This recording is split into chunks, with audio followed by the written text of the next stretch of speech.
Il fut un temps où tenir sa parole était quelque chose de vraiment important. On se sentait fier d'avoir des principes. L'honnêteté était à la fois attendue et appréciée. Aujourd'hui, on dirait que ça ne dérange plus autant d'être malhonnête, de tricher, de ne pas tenir sa parole. On a tellement plus confiance les uns en les autres qu'avant de conclure une affaire, c'est des avocats et des contrats interminables quand il suffisait à nos grands-parents d'une poignée de main.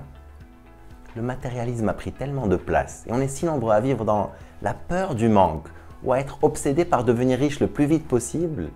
En plus à ça s'ajoute le fait qu'on est devenu impatient et on veut tout obtenir avec le moins d'efforts possible, que c'est tentant d'être malhonnête et de tricher. Et oui, peut-être tu iras plus vite, mais tu n'iras pas plus loin. Ta réputation te précédera toujours. Comme l'a si bien dit Bob Marley, tu peux tromper certaines personnes quelquefois, mais tu ne pourras pas tromper tout le monde, tout le temps. Il y a beaucoup de tromperies que tu pourras certainement cacher. Il y a beaucoup de tromperies avec lesquelles tu pourras t'en tirer. Seulement tout ce que tu obtiens sans intégrité ne sera jamais aussi bon qu'il aurait pu l'être si tu l'avais obtenu avec intégrité.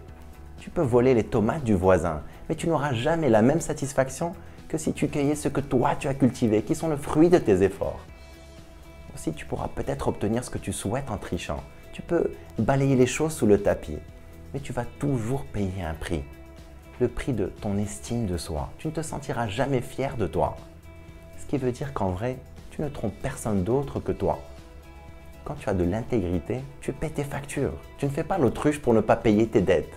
Tu n'appelles pas au bureau et tu fais semblant de tousser et d'être malade pour ne pas aller travailler et aller à Ikea. Tu n'acceptes pas tout le mérite d'un travail qui a été fait en équipe. Tu ne promets pas la lune pour obtenir le contrat. Une fois que tu l'as et que tu te fais payer, tu fais le strict minimum. Trop souvent, on vend notre estime de soi pour pas cher.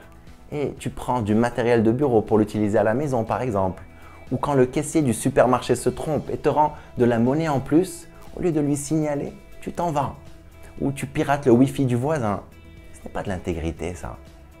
L'intégrité, ce n'est pas dans les actes seulement. L'intégrité commence dans l'intention. Ne prends pas des engagements si tu sais à l'avance que tu ne vas pas pouvoir les tenir. Je sais que peut-être être honnête peut sembler difficile parfois, voire même inconfortable. Seulement, c'est la fondation qui va te permettre de construire haut et c'est ce qui va te permettre de te sentir bien avec toi-même.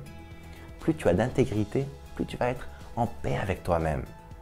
Une personne intègre fait ce qu'il faut même quand personne ne regarde. Elle ne triche pas avec les matériaux sur le chantier parce que personne ne va le savoir. Elle ne passe pas la moitié de la journée à faire des appels téléphoniques personnels au bureau parce que le patron n'est pas là. Elle ne me paie pas assez de toute façon. Peut-être pas, mais ce n'est pas de l'intégrité ça. Tu ne vas pas te sentir bien avec toi-même. Sache que ce qui va te rendre le plus fier et qui va t'apporter le plus d'estime de soi, ce n'est pas ce que tu fais quand tout le monde regarde, ce n'est pas ce que tu fais en public, mais c'est ce que tu fais quand personne ne regarde. Choisis d'être honnête, choisis d'agir avec intégrité. C'est ce qui va te donner la tranquillité d'esprit que tu mérites. Je t'encourage à vivre une vie extraordinaire. Vive al-hayat!